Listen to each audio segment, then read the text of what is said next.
В едно малко градче имало уютно кафене, където винаги ухаяло на топло капучино и по големия екран вървели любими кейдрами. Хората се събирали там да гледат романтични истории, докато отпиват сладки напитки. В това кафене най-често седели три приятелки Виктория, Мишел и Ванеса. Виктория, най-малката, винаги облечена в черно, спусната коса. Тя обичала да носи храна или вода и да споделя с другите, била доброто сърце на групата. Мишел имала дълга черна коса и дрехи в тъмни цветове. Лесно избухвала и се ядосвала от дребни неща, но ако някой обидеше приятелките й, тя се превръщала в истински защитник, никой не можел да ги засегне, докато тя е там. Ванеса, с червено-кафява коса, била весела и забавна, обичала да се шегува.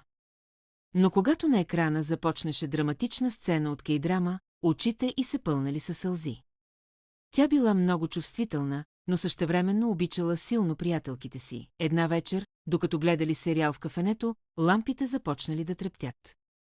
От светлината се появил дух, който им разкрил, че именно тяхното приятелство е ключът за спасяването на града от сенките, които искали да угасат всички светлини.